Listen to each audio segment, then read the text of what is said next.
Welcome back, Guardians. In this video we are looking at self-resurrecting warlocks, the best setup for Trials of Osiris in my opinion, with the armors and stuff that I have personally. So hit that like button, guys, if this helps you out. If you're a self-resing warlock, hit that like button for being a some bro. If you're not, hit that like button anyway for how annoying this setup is. So anyway, ignore the weapons. I don't have my usual weapons on this character at the moment, but I would typically have the Hunger of Crota, Galahorn, or the Heathen Vengeance in the heavy weapon slot, depending when heavy ammo comes. In the secondary slot, I'll have my Judgment 6 shotgun, which has the Army of 1 perk and unassisted kills. No, hitting people gives you 25% melee attack, something like that anyway.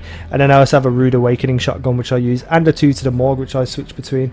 But the main thing I use is the hand cannon, the Fawn, in the primary slot, but I also do switch to Vex on occasion, and I also use the Ephrodite Spear with a final round because I'm a scrub. But you know, weapons aren't important. We're talking about the stuff that I'm using in Trials of Osiris, the armors. So first of all, the leg armors for me aren't that much of a big deal. I use my Deathsinger's Heralds, and I use them simply because I don't have anything better at the moment. My Legs of the Exile carry more auto rifle, but I never use auto rifle, so what's the point in me using that? Carry more ammo for the hand cannon would be decent, but I don't like the strength roll particularly, and also the fact that I haven't got them fully upgraded using an etheric light. So at the moment I just stick with that, with the 159 intellect to be getting my super as soon as possible. For my helmet, I go with increased melee attack speed, intellect and discipline on the old Iron Banner helmet. I have also used this one right here, the Hood of the Exile, with plus 128 intellect to get that super even faster. Increased melee attack speed again, more super energy from melee kills. That, you know, that is very useful. And reduced grenade cooldown when you pick up an orb, also very useful in terms of using the grenades, which we'll get to in a while. I have also tried out the ram when I'm using Voidwalker, but you know, I just wanted to mention the ram because the ram's cool. Light Beyond Nemesis always helps because it revives teammates faster, but with that 114 strength roll, I don't particularly like it myself. For my arms, I go with the increased reload speed with hand cannons and increased melee attack speed. Now these two attack speed don't really stack on top of each other, but I don't have anything else I want to wear as gloves apart from exotic ones, but I always have the exotic chest, which means I can't use these. But anyway, the chest, the important thing is the Void Fang vestments.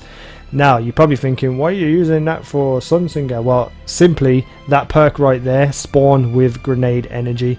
That is all you need for a Sunsinger Warlock, especially a rezzed one. So anyway, you also get carry more ammo for hand cannon and carry more ammo for special weapons, not that important.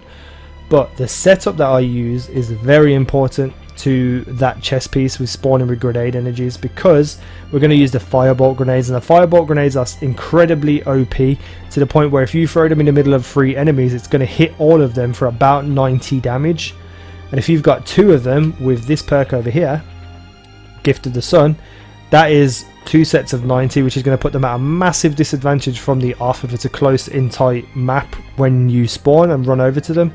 And that's the best thing. Every single round you start, you have 2 firebolt grenades ready to go from the very start because of the fact that you spawn with grenade energy. As well as that, when you self-res, you automatically have 2 firebolt grenades ready to go without having to wait for them to recharge, which doesn't even take that long either. So extremely useful and OP and annoying to people. Jumping's not that important. Fireborn to return from the grave, obviously. I have Flame Shield to damage an enemy with Scorch, reduces incoming damage. You know, you get in the tussle with 3 of them when you've just self-rezzed. You can throw down 2 grenades, punch one of them, you're going to instantly kill them, and you've got less damage, and you can be throwing out those firebolt grenades. Extremely badass. And I also use Viking Funeral. Enemies you ignite burn longer and take more damage. That is just totally up to what you want to do. I don't really go with Radiant Will because in Trials of Osiris, when you self-res, 2 things are going to happen. You're going to kill them or they're going to kill you, and you're not even going to use up your Radiance. So very, very what you want in that slot, but I go with Viking Funeral, and obviously Gift of the Sun for that additional grenade.